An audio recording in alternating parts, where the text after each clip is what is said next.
to be laid on the table, Shrimati Sushma Swaraj. सभापति जी, मैं आज की पुनरीक्षित कार्यसूची में क्रम संख्या 1 पर मेरे नाम के सामने उल्लिखित कागजात को सदन पटल पर रखती हूँ। Shri Venkaiah Naidu. Chairman sir, I seek your permission to lay the papers listed against my name at serial number 2 in today's revised list of business. Now, Sri Tawar Chand Galot। उपसभापति महोदय, आज की कार्यसूची में मेरे नाम के आगे उल्लेखित पत्रक सभा पटल पर रखता हूँ। Shri Prakash Javadekar. Permission, sir, I raise to lay on the table of the House the papers mentioned against my name at serial number 4 of today's revised list of business. Dr. Jitendra Singh. Sir, with your kind permission, I beg to lay on the table of the House papers listed against my name at serial number 5 in today's revised list of business. Thank you. Sri Ramakrishnan P.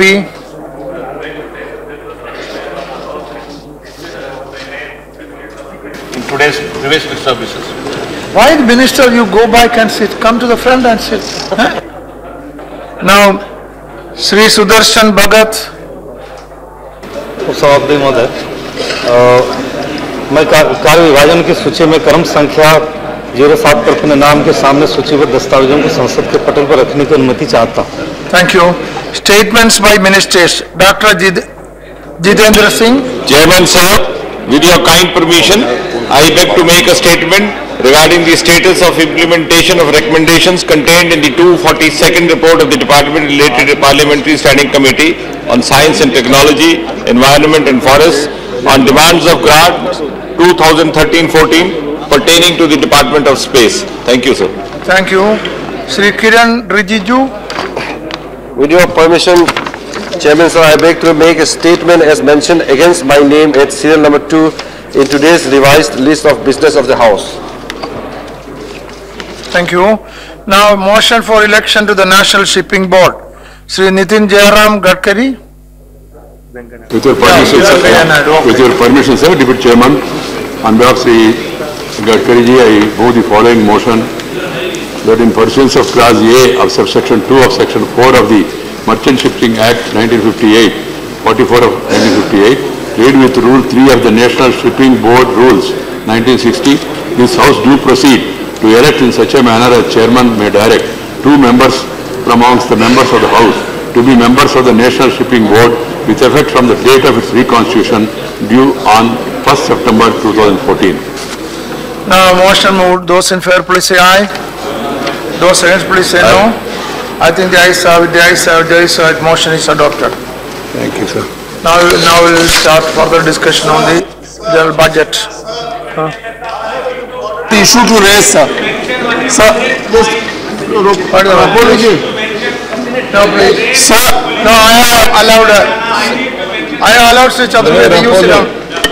उपसभापति जी, ये दुर्भाग्य की बात देखने में मिल रही है कि अभी तक के सेशन में इस सरकार के पास में लेजिस्लेटिव बिजनेस नाम की केवल एक बिल आया है, डिजाइन बिल, और इसके अलावा 2 वहां पर ऑर्डिनेंसेस के ऊपर चर्चा हो पाई।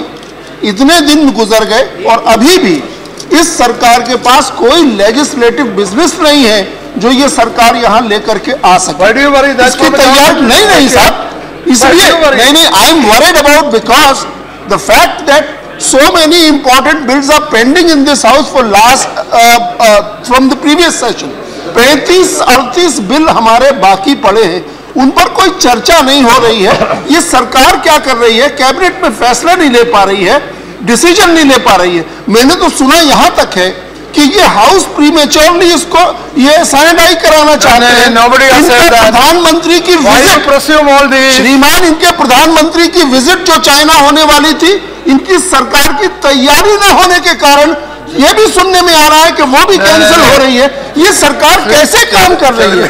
हम इस इशू को उठाना और जानना चाहते हैं कि इस मुद्दे के ऊपर सरकार स्पष्ट करे कि कितने बिल्स लेकर आ रही है और कब लेकर आ रही है, कब चर्चा करा रही है। Government will bring the bill when they want. Sit down, sit down. I am not allowing. Deputy Speaker. Your S as Minister. Minister. You are Minister. Listen to the minister. Please. Deputy speaker, राजनीतिक हताशा का ऐसा प्रदर्शन मैंने नहीं देखा। सवाल simple है कि सरकार के पास पूरा बिजनेस है और जो आज बजट होगा, फिर फाइनेंस बिल होगा, फिर 3 मिनिस्ट्री पर चर्चा होगी और उसके पहले लेजिस्लेटिव बिजनेस भी आपके सामने आएगा। So government is full with business. We will see it when the bill comes. No. क्या है? One sentence, sir. Sir, today Geneva में WTO discussion is going to be finalized about the trade facilitation agreement. Okay. The main developed countries are asking for including the agriculture, food security, etc. in that. That is, they want to reduce the subsidy or government support price. Government is saying on that. I believe so. Government stand. If it is accepted, it will affect our food security. Then small farmers. What is the chance by the government? A clarification is needed, sir. I think today is the date for the Geneva meeting. Isn't it? Government stand, sir. No. See, as far as the house is concerned. As far as the house is concerned, there is no indication that the government has diluted the stand. But Commerce Minister is there, sir. Would you like? Commerce Minister is there, sir. Commerce Minister can say, wait, sir. Deputy Speaker, please. You will appreciate that any matter raised on basis of news or speculation can't be answered. That it is not speculation, sir. WTO meeting is today. Geneva meeting is today. No, that is not the point. Geneva meeting is today. See, the point is, you see, have you? No, see, the minister used the word speculation. That is totally wrong. Everything is available in WTO website. No, I request the minister to ask with the commerce minister. No, are you saying that government has diluted the stand on food security and subsidies? The draft is there. The draft is there. Whether the government is supporting that, what is the issue? If you want the government to adhere to the European Union, then you can ask that. Okay. All right, you made your point. Robola, what is the matter? Of the non-precautionary behavior of the railways are eating away lives, and just one mandate on the train passenger accident. No, please. That is over. You give notice. Railway discussion over, so you cannot take.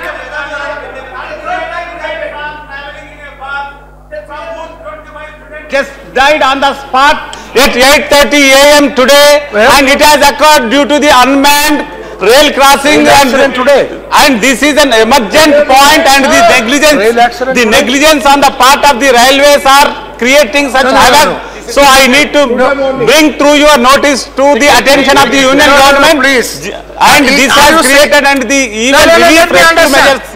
Are you saying that there was an accident today? Just now at 8:30 a.m. today, and the bodies are yet to be removed. At 8:30 a.m. that accident has occurred, and relief measures and rescue measures are also very pathetic, and there is nothing from the side of railways to create immediate emergent relief measures. This is an emergent point and which needs the attention of the nation to you in this house. I think you should convey to the railway minister. Demand of the members to the railway minister.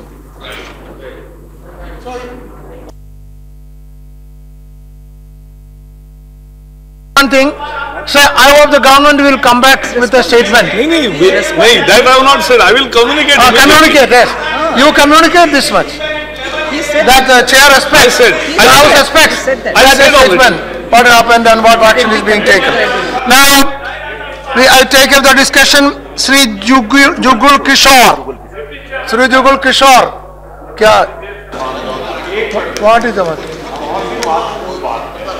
आपके हमारे उत्तर प्रदेश में 3 thermal power plant में मैंने notice दी है। Notice का जी सुनिए तो कोयला बिल्कुल खत्म हो गया, पूरा उत्तर प्रदेश अंधेरे में आ जाएगा। केंद्र सरकार का ये जो सौतेला व्यवहार उत्तर प्रदेश इसके कारण पूरे उत्तर प्रदेश अंधेरे में डूबने जा रहा है। बहुत महत्वपूर्ण सवाल है। मैं सिर्फ कहना चाहता हूँ आप डायरेक्ट कर दें कि कोल की सप्लाई जारी रहे। आप नोटिस दिया है, कल देखेगा 0 में। आप बैठिए बैठिए। मिस्टर जुगल किशोर, उप सभापति महोदय, जुगल किशोर, आपने मुझे देश के आम बजट पर बोलने का अवसर प्रदान किया, इसके लिए मैं आपका बहुत आभारी हूं और मैं धन्यवाद करता हूं अपनी नेता बहन कुमारी मायावती जी का, जिन्होंने मुझे इस महत्वपूर्ण मुद्दे पर बोलने की जिम्मेदारी सौंपी है। श्री मोदी जी का सरकार का ये प्रथम बजट देश के वित्त मंत्री माननीय श्री अरुण जेटली जी के द्वारा पेश किया गया और मुझे इस पूरे बजट को पढ़ने का मौका मिला। There is no cabinet minister. Okay. Cabinet इतना समय हो गया करते हो, मेरे साथ अन्याय क्यों करते हो? नहीं जानते मेरे साथ अन्याय क्यों करते हो? हम नहीं जानते। I think see Mr. Anand Sharma, Mr. Anand Sharma, don't try to demote him. He is already cabinet minister. इनका परिचय बता दे, तो जानता नहीं है। For the finance ministry. Yeah, but how can sir? Correct? How can finance ministry? MOS is an important issue. MOS चले गया? Sir, it is budget, very important financial. No, MOS कहाँ गया? Direct from the finance. MOS पता था कहाँ गया? बुलाओ। FN को लेने गए। अभी आएगा, अभी आएगा, बैठो बैठो। अभी आएगा, बैठो बैठो। Sir, this is budget. The cabinet minister, it is collective responsibility. One cabinet minister is enough. It is collective responsibility. No, it is desirable that finance minister should be there. I agree. But since there is a cabinet minister, now we can proceed. Now we can proceed. There is a cabinet minister. Now, Mr. Javakar, get the fund minister from the finance. Come, yeah, please. She is coming immediately. Oh, she is coming. That's okay. Sit down. That's okay. She is back. आगे आए, बैठिए. She is there. बैठिए. She is there. She is there. Why? Don't be like this. Chaturvedi ji. For a few minutes. No. Can't she go out for 2 minutes? No, can't she go out for 2 minutes even? Finance. It can. Not me. No, she was here. बैठिए. She was here. Just she went for 2 minutes. Fraction of a second, Why do you question that? Okay, she is here, and cabinet minister is also here. Everything in order. Now, Mr. Jugal Kishore, please start. मैंने महसूस किया कि इस budget का पूरा खाका I told UPA सरकार का ही खाका है। केवल कुछ आंशिक परिवर्तन एवं कुछ नई बातों को जोड़ने के अलावा कोई भी देश के बदलाव के बड़े मुद्दे को इसमें शामिल नहीं किया गया है। जिस तरह से भारतीय जनता पार्टी ने चुनाव के दौरान देश के लोगों को नई आशाएं और नई उम्मीदें जगाई थी, अच्छे दिन आने का आभास कराया था, बजट में वैसा कुछ भी नजर नहीं आया। हमारे देश की ये सरकार महंगाई कम करने, भ्रष्टाचार मिटाने एवं विदेशों से भारत का काला धन वापस लाने तथा विकास का इतिहास बनाने का नारा देकर सत्ता में आई और सत्ता में आने के बाद इस सरकार के 2 महीने की बानगी के कार्यों से तो ऐसा लगता है सब कुछ उल्टा पुल्टा हो गया है। महंगाई घटने के बजाय बढ़ गई, चाहे पेट्रोलियम, खाद्य पदार्थ, रेल किराया अथवा आवश्यक वस्तुओं का मामला हो। मोदी जी के पीएम बनने के बाद सभी चीजें महंगी हो गई हैं। आज भारत के बाजार में टमाटर 100 रुपये से अधिक, 100 रुपये किलो से भी अधिक महंगा बिक रहा है। केवल सब्जी की बात ही नहीं, बल्कि ईंट, सरिया, सीमेंट, यातायात के सभी साधन महंगे हो गए हैं। आज देश के रेल मंत्री ने रेल बजट पेश किया था, सारे देश ने देखा, करीब 14.25% रेल यात्री भाड़ा और 6.5% रेल माल भाड़े में वृद्धि करके सरकार ने देश के लोगों को कौन से अच्छे दिनों की दुनिया दिखाई। देश की सरकार के इस आम बजट ने देश को निराश किया है। यदि मैं अनुसूचित जात अनुसूचित जनजात के संबंध में बजट में दिए गए प्रावधान की बात करूं तो वह भी निराशाजनक है, क्योंकि भारत के अंदर रहने वाले अनुसूचित जात अनुसूचित जनजात की आबादी 23% है और इस वर्ग को बजटीय प्रावधान में केवल 50,548 करोड़ रुपए का ही प्रावधान किया गया है, जबकि होना चाहिए था अनुसूचित जात अनुसूचित जनजात की कुल जनसंख्या के आधार पर कुल बजट का कम से कम 23% यानी करीब 4 लाख करोड़ रुपए का प्रावधान होना चाहिए था। तो शायद देश के दलित ये महसूस कर पाते कि श्री मोदी जी की सरकार ने यूपीए की सरकार से आगे बढ़कर कुछ काम किया है। उपसभापति महोदय, मैं आपके माध्यम से सरकार से जानना चाहता हूं कि हमारे देश में राष्ट्रमंडल खेलों का आयोजन 2010 में हुआ और उन खेलों में केवल दिल्ली प्रदेश के अनुसूचित जात अनुसूचित जनजात वर्ग के विकास यानी स्पेशल कंपोनेंट का 744 करोड़ रुपया खेल आयोजनों में स्थानांतरित किया कर दिया। और कई बार हमारी पार्टी ने इसी सदन में ये मांग उठाई थी कि सरकार को बताना चाहिए कि दिल्ली के दलितों के विकास के 744 करोड़ रुपए का स्टेटस क्या है, लेकिन आज तक इसका कोई जवाब नहीं मिला। मैं चाहूंगा देश के वित्त मंत्री जी से जब वो मेरे प्रश्नों का उत्तर दें तो कृपया वे इस बात को स्पष्ट करें। मैं माननीय वित्त मंत्री जी से ये भी जानने की इच्छा रखूंगा भारत के सभी प्रांतों में दलितों के विकास में खर्च होने वाले स्पेशल कंपोनेंट प्लान की कितनी धनराशि केंद्र सरकार अथवा योजना आयोग पर बाकी है। क्या वित्त मंत्री जी इस बात को भी स्पष्ट करेंगे?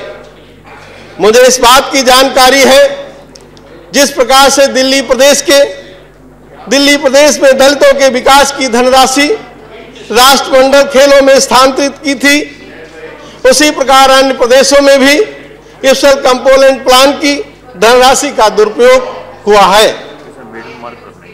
उपसभापति महोदय, बहुत तकलीफ के साथ इस बात को कहना चाहता हूं कि हमारे देश की सरकार के बजट में अनुसूचित जात अनुसूचित जनजात और अन्य पिछड़ा वर्ग के आरक्षित पदों को भरने एवं बैकलॉग को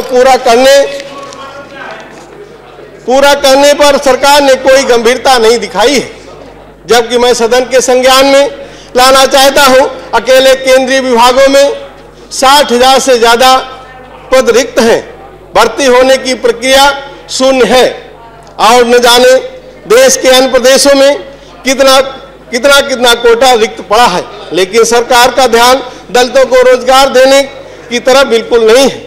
आप इस बात से अंदाजा लगा सकते हैं कि बीपीएल सूची जो देश के गरीबों को सरकारी योजनाओं से लाभान्वित करने के लिए बनाई जाती है, लंबे समय से उसकी समीक्षा नहीं हुई। सच ये है कि आज भी करोड़ों गरीब देश में ऐसे हैं जो बीपीएल श्रेणी में आते हैं, लेकिन सूची में उनका नाम दर्ज नहीं है। आज मैं सदन के संज्ञान में ये भी लाना चाहता हूं, बीपीएल सूची जो पहले बनी है उसमें अनेकों नाम ऐसे हैं जो बीपीएल श्रेणी में नहीं आते हैं, लेकिन बीपीएल कोटे का लाभ ले रहे हैं।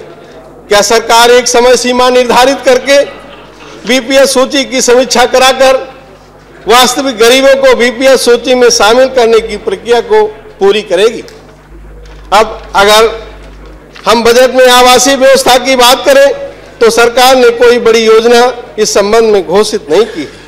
देश के गरीब तो ये महसूस करते हैं शायद एक चाय बेचकर सियासत करने वाले नेता को देश का पीएम बनाने का मौका मिला है तो गरीबों को कम से कम आशियाना देने का काम तो करेंगे, लेकिन बजट में ऐसा नहीं हुआ है। निराशा है खासकर आवास विहीन लोगों को।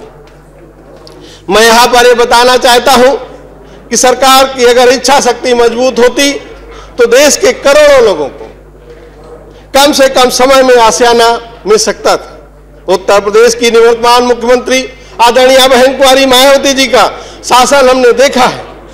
आपने 5 वर्ष के कार्यकाल में उत्तर प्रदेश के लाखों गरीबों को कांसीराम शहरी गरीब आवास योजना के अंतर्गत 2 कमरों के पक्के मकान बनवाकर उन्हें रहने का ठिकाना देने में सफलता प्राप्त की है। आप गुजरात का मॉडल तो देश में लाने की बात करते हैं, लेकिन उत्तर प्रदेश में आदरणीय बहन कुंवारी मायावती जी की आवास योजना को देश में क्यों नहीं लागू करते? देश में इंदिरा आवास योजना का संचालन हुआ था, लेकिन इन आवासों को बनाने के लिए जो धनराशि आवंटित की जाती है वो महंगाई के दौर में काफी नहीं है। पर वैसे भी इस योजना का वास्तविक लाभ देश के गरीब नहीं उठा सके, इसलिए इस योजना का विस्तार करके 2 कमरों के पक्के मकान बनवाकर देने का फैसला अगर सरकार कर ले तो शायद देश के कुछ लोगों को राहत मिल सकती है। उत्तर प्रदेश के बुंदेलखंड क्षेत्र के विकास के लिए लंबे समय से विशेष पैकेज के तौर पर बहुजन समाज पार्टी 80,000 पैकेज का मांग करती आई है। आदरणीय बहन कुंवारी मायावती जी इस मांग को उठाती रही हैं, लेकिन यूपीए सरकार ने उस पर कोई ध्यान नहीं दिया था।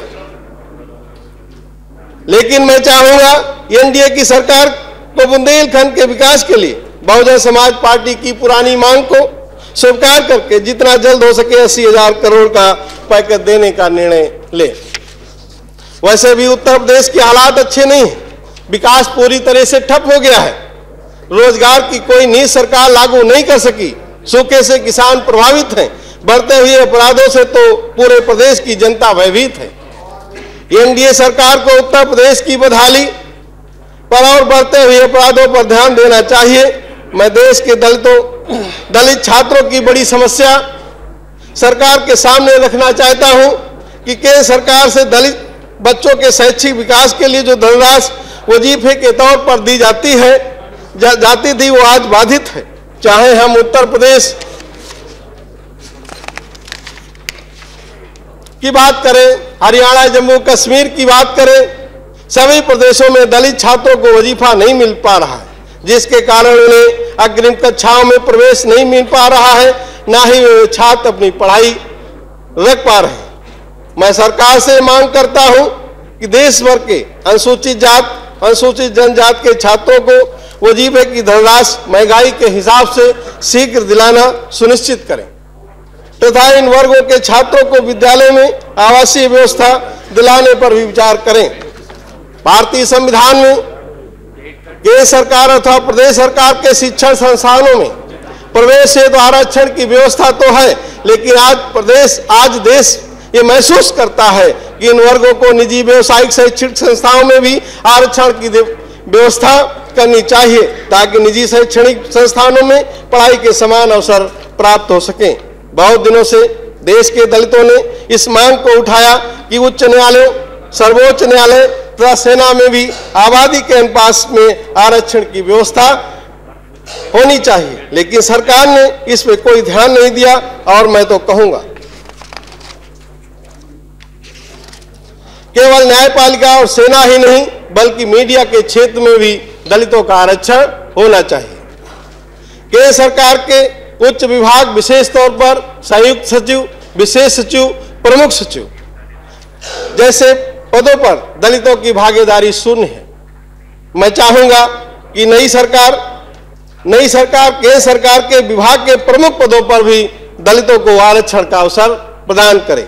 आज पूरे देश के दलितों में इस बात को लेकर रोष रहता है। आजादी के 67 वर्षों के बाद भी उनके साथ समान व्यवहार नहीं हुआ। आपने देखा कि हरियाणा में मिर्ची कांड, पंजाब में तलहन कांड, उत्तर प्रदेश में मोहनलालगंज में गैंग रेप जैसी घटनाएं ऐसा नमूना है जिससे आज भी दिल दहल जाता है।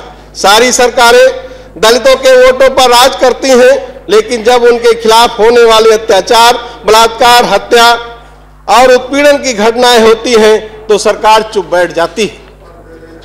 मैं देश के वित्त मंत्री जी से चाहूंगा कि वे अपने बजट में व्यवस्था करें कि भारतवर्ष में दलितों के विरुद्ध होने वाली जाति के आधार पर होने वाली हिंसक घटनाओं के केसों की सुनवाई फास्ट ट्रैक कोर्ट्स में हो और ये फास्ट ट्रैक कोर्ट्स केवल अनुसूचित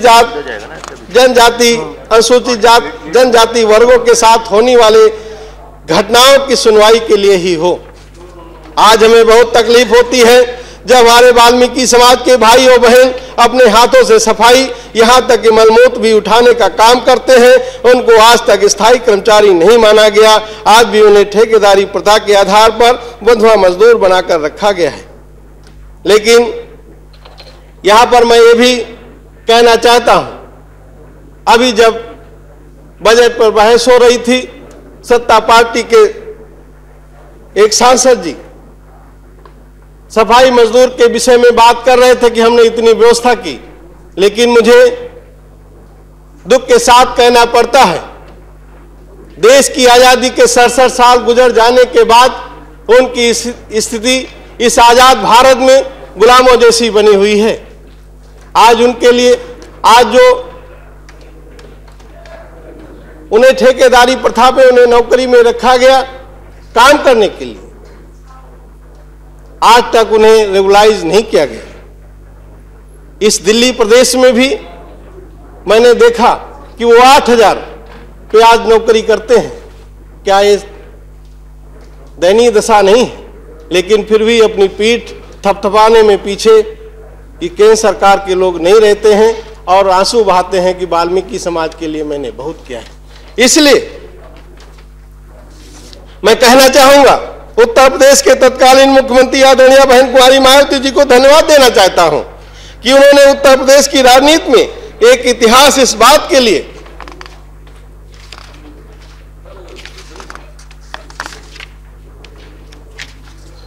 बनाया कि उत्तर प्रदेश के ग्रामों में लाखों सफाई कर्मियों को स्थायी कर्मचारी के तौर पर नियुक्ति करके उनके विकास के रास्ते को खोला है। क्या देश की सरकार इस नीति का अनुसरण नहीं कर सकती? मैं सरकार से मांग करता हूं कि पूरे भारतवर्ष में काम करने वाले सफाई कर्मचारियों को स्थायी कर्मचारी के तौर पर नियुक्त किया जाए तथा उनको सब सुविधाएं मिले जो सुविधाएं किसी केंद्र सरकार के कर्मचारी को मिलती हैं। एक अजीब विडंबना है हमारे देश की कि बाबा साहब अंबेडकर द्वारा लिखा गया संविधान के मूल भाव का ध्यान जम्मू कश्मीर में किसी भी प्रकार से नहीं रखा जा रहा है। पूरे देश में अनुसूचित जात को आरक्षण का लाभ मिलता है, लेकिन अजीब बात है जम्मू कश्मीर के अनुसूचित जात के गुर्जर बकरवाल जात के लोग अभी तक इस आरक्षण का लाभ नहीं ले सके। तो क्या सरकार जम्मू कश्मीर में एसटी वर्ग को एमपी और एमएलए के चुनाव में आरक्षण देने का निर्णय करेंगे? महोदय, आज पूरे भारतवर्ष में अगर बहुत बुरा हाल है तो पिछड़े समाज के लोगों का, जिनकी आबादी 52% से अधिक है, लेकिन देश की सरकार का यह बजट इन 52% के विकास के लिए मौन है।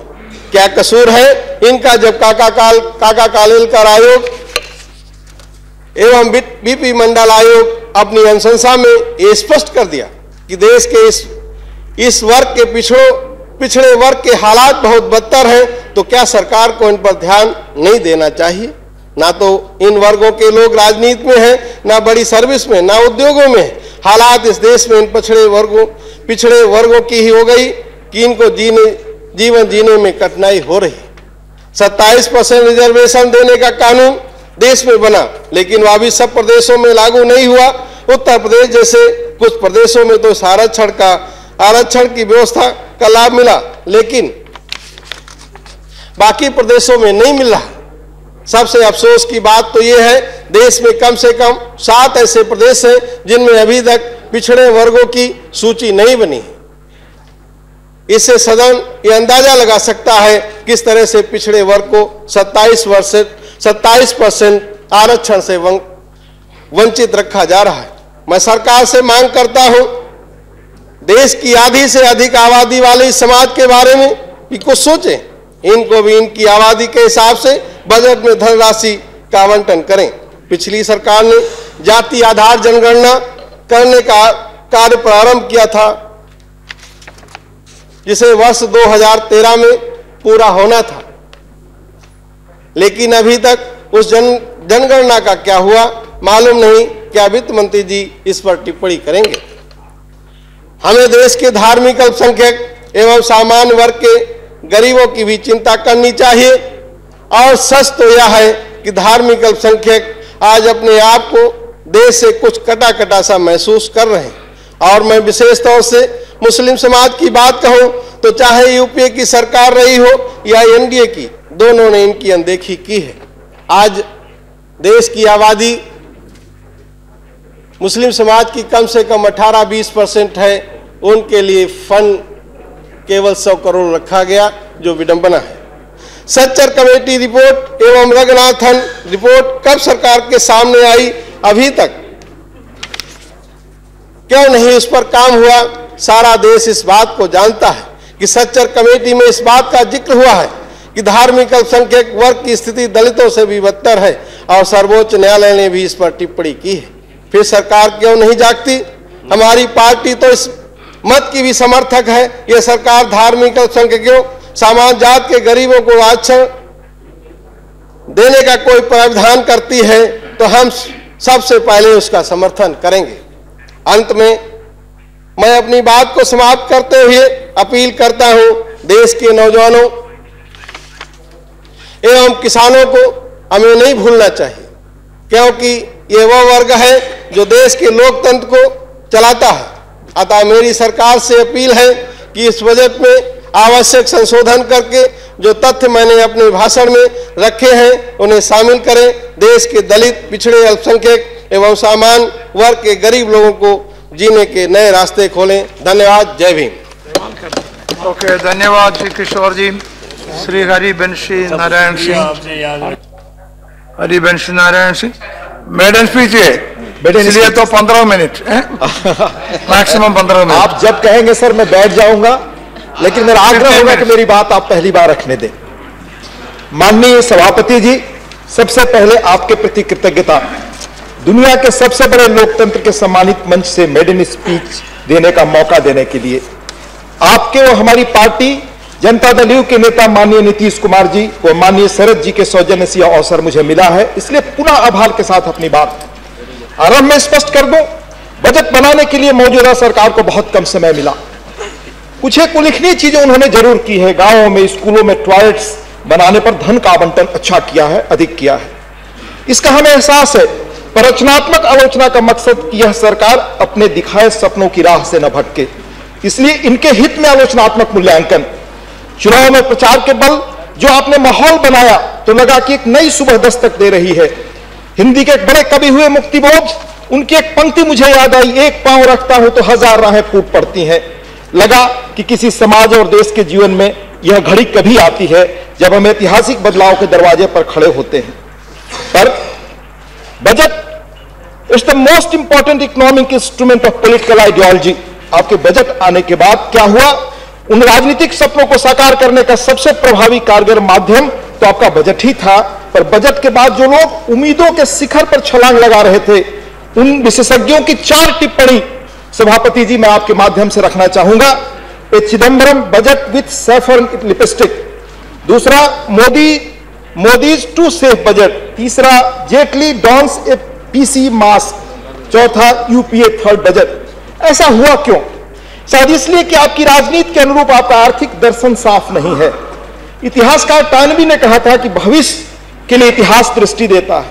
मुझे लगता है कि हमारे इधर बैठे लोग अपना इतिहास भूल गए। वे दीनदयाल जी की बात करते हैं, एकात्म मानववाद की बात करते हैं। 1963 में भारतीय अर्थनीति विकास की दशा उनकी पुस्तिका आई थी, जिसके आधार पर तत्वपंत छेंगड़ी जी ने तब कहा था कि न पूंजीवाद न समाजवाद बल्कि तीसरा रास्ता हम चाहते हैं। 1980 में आपने पंचनिष्ठा अपनाई, गांधीवादी समाजवाद की बात की, उसके बाद आपने स्वदेशी की चर्चा की और उसमें कहा कि तकनीक बाहर से आएगा, बाकी सारी चीजें हम खुद करेंगे।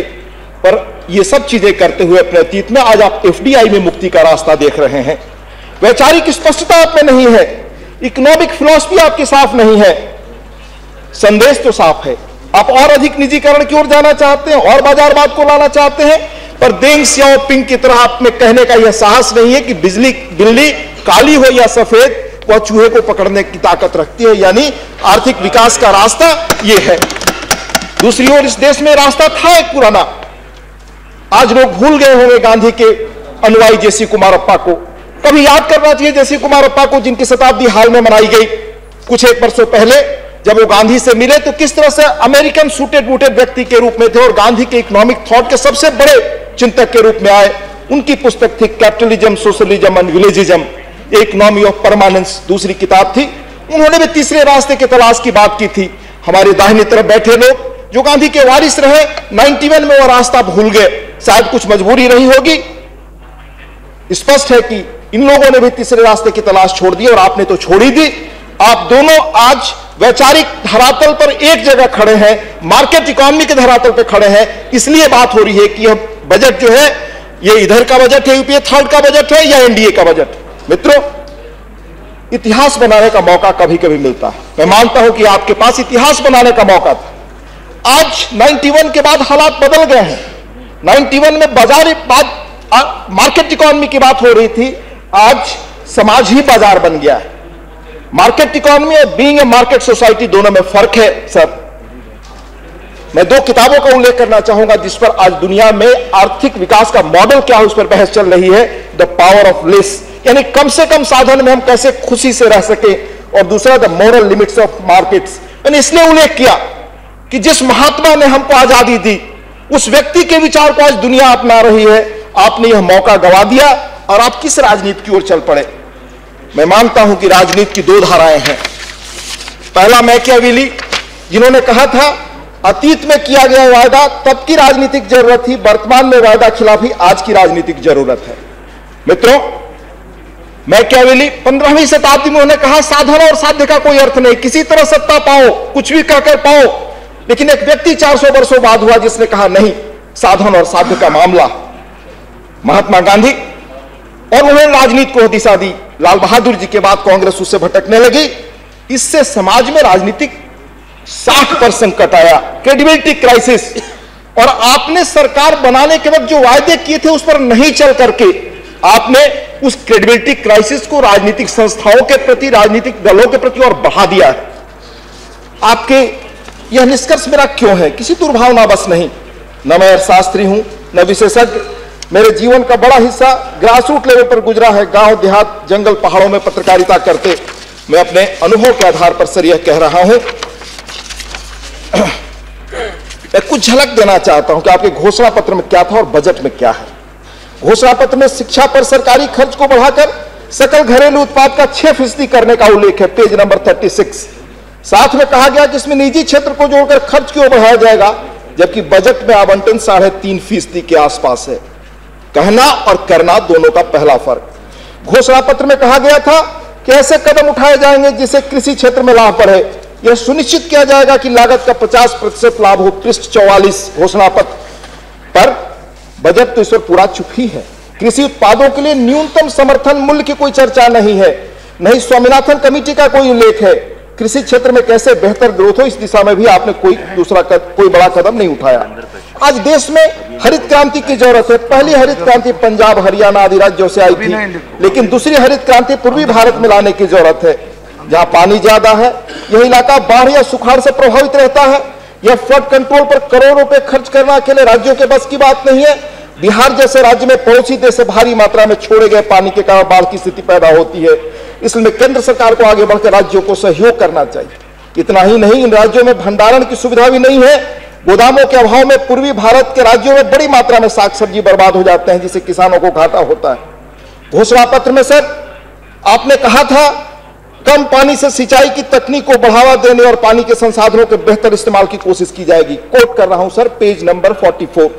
बजट में प्रधानमंत्री कृषि सिंचाई योजना शुरू करने का प्रस्ताव है, जिसके लिए पूरे देश के लिए सिर्फ 1000 करोड़ रुपए आवंटित किए गए हैं, जबकि सिर्फ पंजाब की मांग 7200 करोड़ रुपए की है।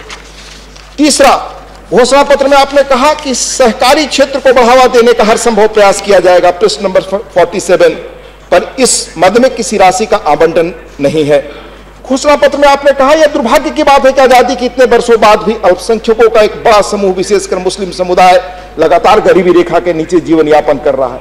आधुनिक भारत समान अवसर वाला होना चाहिए। धार्मिक नेताओं से बातचीत करके वक्फ बोर्ड को और मजबूत किया जाएगा। पृष्ठ 27 पर मदरसा आधुनिकीकरण के लिए आपने 100 करोड़ का प्रावधान किया। यह आवंटन समान अवसर देने के आपके वायदे को पूरा नहीं करता है।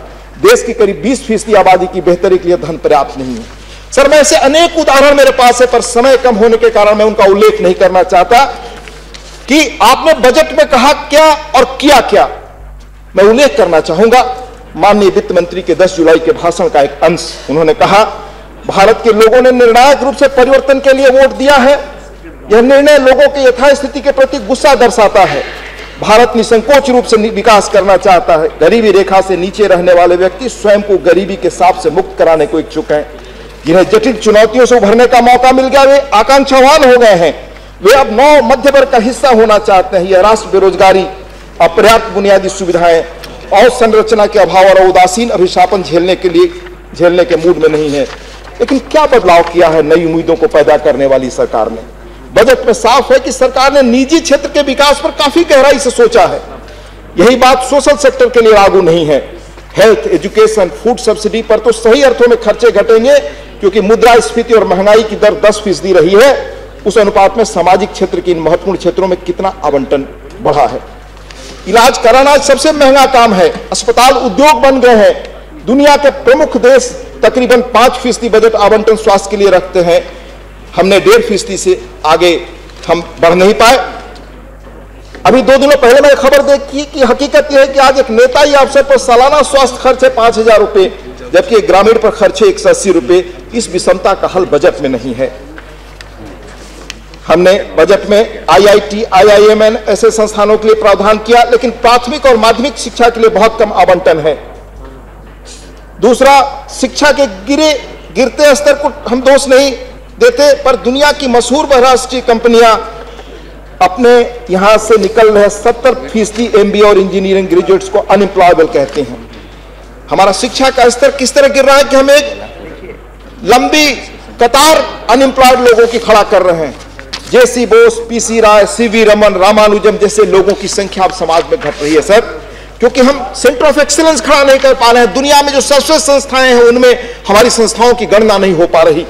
सरकारें लगातार नए IIT, IIM खोल रही हैं, पर आपने कभी गौर किया या पिछली सरकारों ने गौर किया कि उसे पढ़ाने वाले शिक्षक कहां से आएंगे? बहुत जगहों पर तो 8-10 साल पहले हुए फैसलों के बावजूद आज तक जमीन का आवंटन नहीं हुआ। इंस्टीट्यूशंस काम कर नहीं रहे हैं। हमारे यहाँ ह्यूमैनिटीज या नॉन ह्यूमैनिटीज दोनों विषयों में अच्छे शोध करके लोग नहीं मिल रहे हैं, अच्छे अध्यापक नहीं मिल रहे हैं। आप IIT, IIM खड़े कर रहे हैं, पर वहां पढ़ाने वाले लोग नहीं मिल रहे हैं। आखिर कहां जाएंगे गरीब? अच्छी शिक्षा ग्रहण करनी हो, गंभीर इलाज कराना हो, शहरों में सारी इस्तेमाल करना हो, तो आखिर गरीब कहां जाए? प्रधानमंत्री जी कहते हैं कि हमारी सरकार गरीबों की है, पर आपने बजट में गरीबों के लिए किया क्या?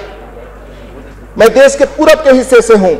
आपने अपने घोषणा पत्र में पूरब के पीछे छूट गए राज्यों को भारत के आगे बढ़े राज्यों के समकक्ष लाने के लिए विशेष सुविधा और पैकेज देने की बात की थी, लेकिन रघुराम राजन कमेटी की रिपोर्ट के बावजूद उड़ीसा, बिहार, झारखंड, बंगाल या उत्तर पूर्व के राज्यों को कहां कोई विशेष दर्जा मिला?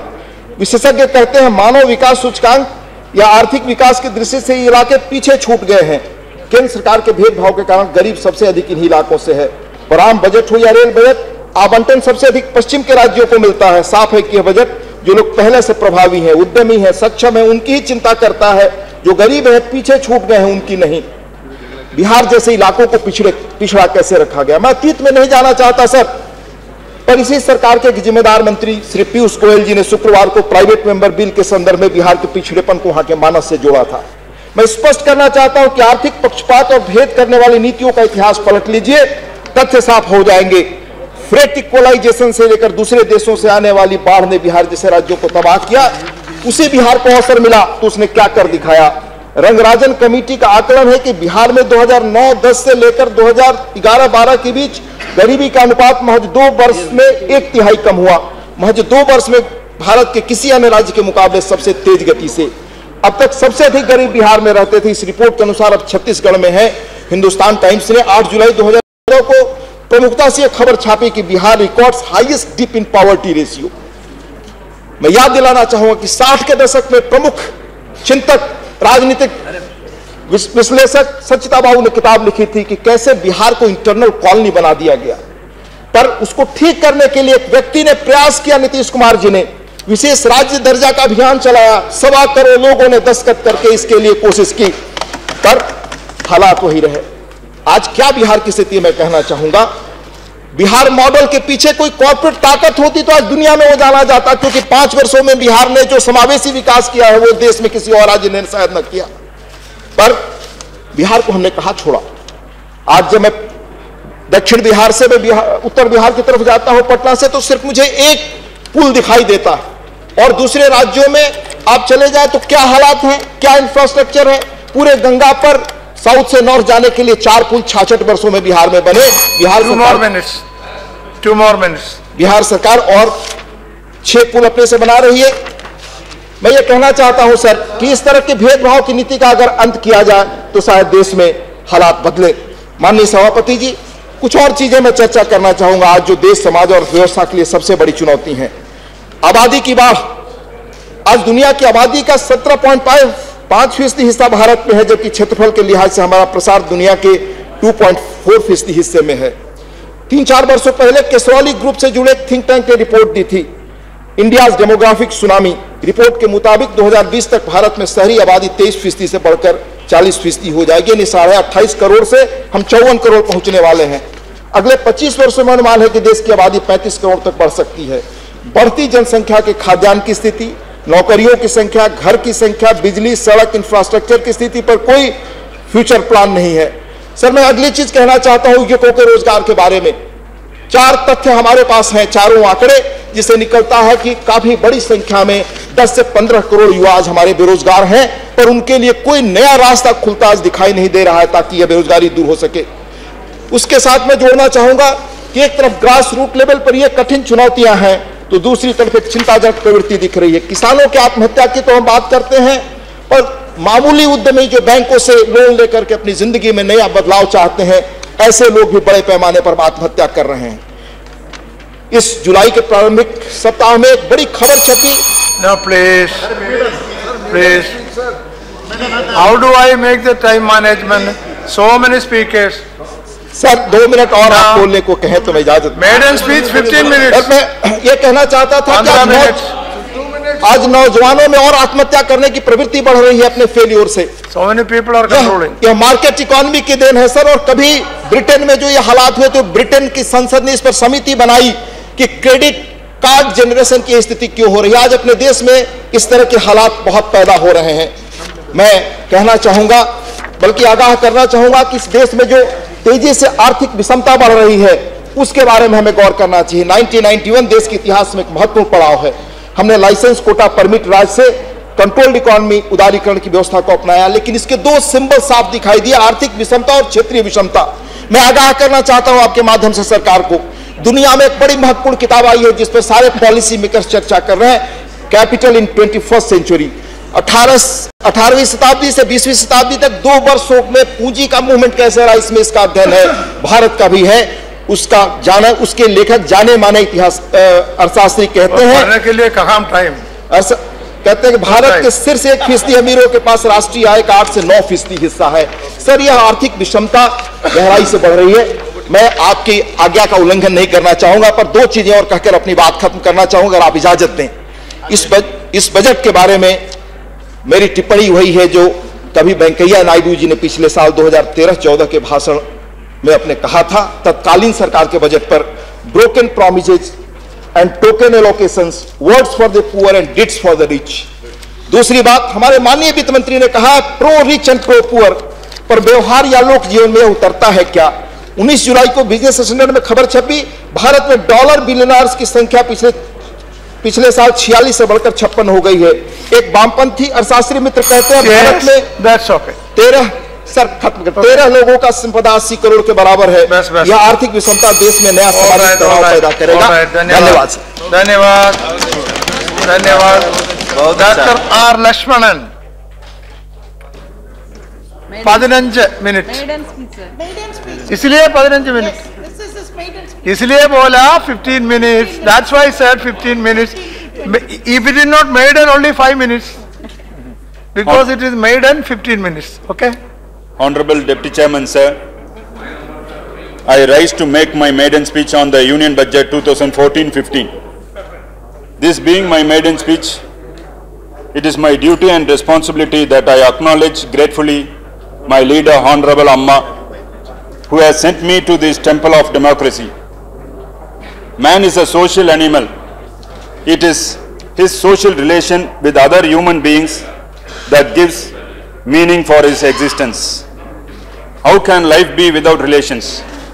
And of all relations man has created for a meaningful living, it is the relationship and the emotional bond between mother and her children that is most unique, sacred, holy and everlasting. Mother is the source of life, reason for existence, and a mother is God personified. Our mother, whom we affectionately refer to as Amma, is the source of my life and the reason for my being here. Without our leader, Honorable Amma, an ordinary son of a peasant family, cannot ever dream of entering this pinnacle of democracy, the parliament of this country.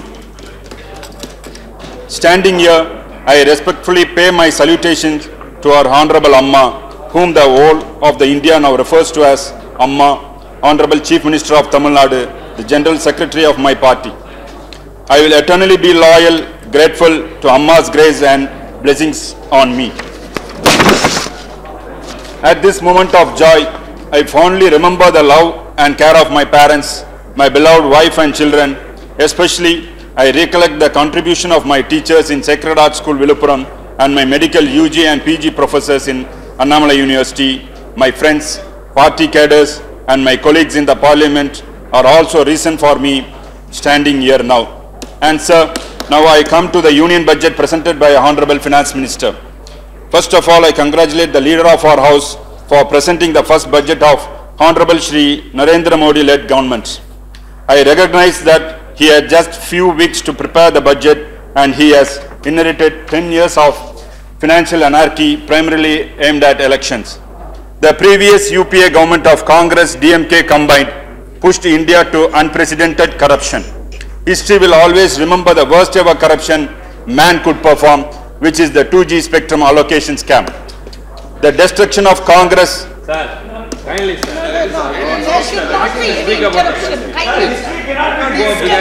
No, he has not mentioned any name. He has not mentioned any name. You sit down. You sit down. You sit down. You sit down. Shiva, he has not mentioned any name. He did not mention any name. He only said about corruption. Let it be about the budget. Why unnecessary? That is up to him. That is up to him. I know under rule 238A, any person should talk only within the subject. Kindly refer to I'm on a point of order. I don't want to interrupt Madam Speaker. Kindly you please insult him. Yeah, please. Not to create controversy. Please. See, no please. See, Shiva, Shiva, take the reason for the present scenario, sir. Sit down. Your party is a let them sit. You please sit down. You please sit down. Please sit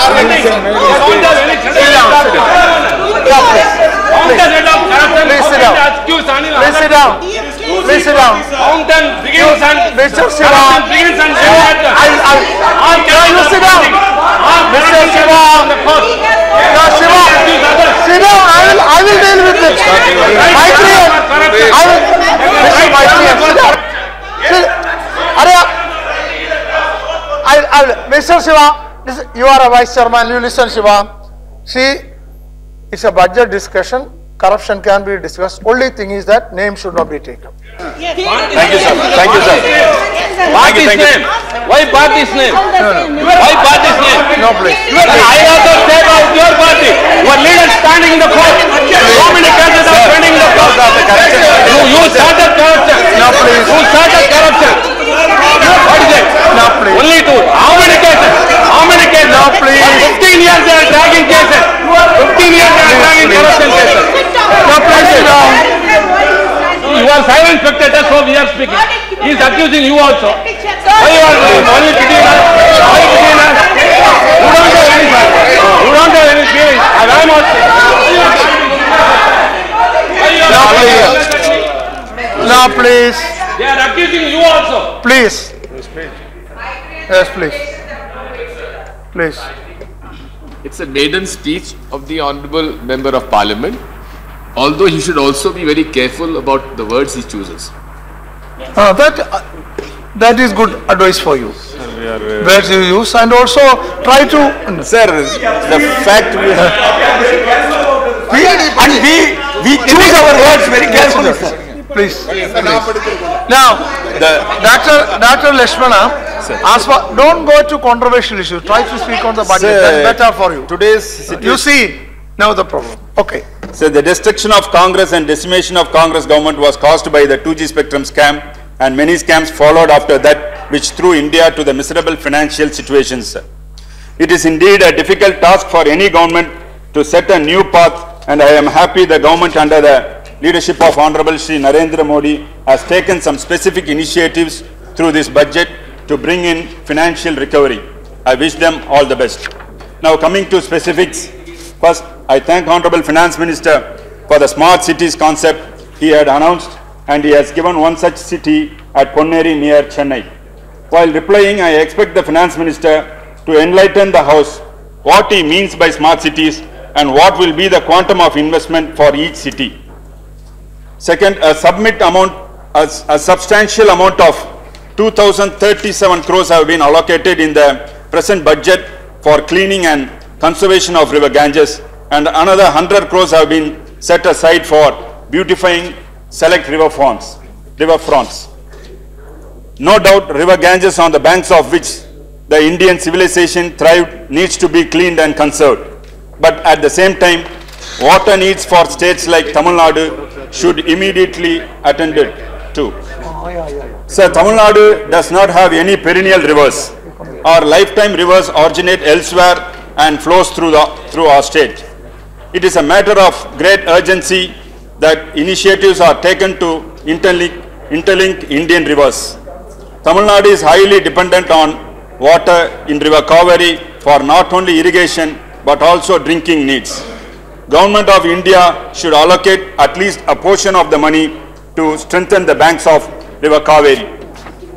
Third, I see agriculture, IT, textile industry, medical and tourism as major sources of income and employment for modern India. I am happy that new textile parks will be created in several places of our country, and one such is going to come up in Tamil Nadu. Actually, the real problem lies in the competition faced by the Indian textile industries is from the Chinese industries. So the textile industries of our country can be saved only through revolutionary initiatives to modernize and liberalize the laws of the textile industry. I am sure Government of India is aware of the enormous growth in the textile industry of Bangladesh, our small neighbor. It is time we wake to the reality and save our own textile industries. Coming to inflation, inflation and price rise in India is the major concern for policymakers like us. It is appropriate for me to mention about the measures taken by my Honorable Leader Amma to protect the common man from the inflation and price rise. Throughout Tamil Nadu, my leader Purachi Thalaivi has started Amma Unavagam, that is Amma canteens, where idli is sold for ₹1, to chapati with cup of dal is for ₹3, sambar rice for ₹5, curd rice is for ₹3, and with this purified water is given free. Government of India should come forward to subsidize the state government of Tamil Nadu in the Amma Unavagam initiative. Onions and their prices have been reason for fall and rise of governments in this country. In Tamil Nadu, Honorable Amma has started Pannai Pasumai Kaigarigal stores, that is farm fresh vegetable stores, where the government itself procures directly from the farmers and sells at a very reasonable price to the people. I suggest that the Government of India studies the initiatives of Honorable Amma and comes forward with additional support. We must expedite the recovery of huge bad loans given by the government banks to the big borrowers in our country. Maybe you should empower the Department of Recovery Tribunals for speedy realization of the recoveries. We should also act on a war-foot manner to bring back the black money kept by Indians in foreign banks. I welcome the idea mentioned in the budget that Manrega will become an exercise of asset creation, but I do not know how you are going to do it. An explanation from Finance Minister is keenly awaited. Lastly, sir, I read in a newspaper that like how Deng Xiaoping changed China, Honorable Shri Narendra Modi may change India and lead this nation towards peace and prosperity. I wish that the prediction of that newspaper comes sooner than later, so that billions of our countrymen will eat well, dress well, and sleep in a safe and secured home. Long live India. With these words, I welcome the budget presentation by the Honorable Finance Minister. Thank you, sir. Thank you very much. Srimati Jarnadas.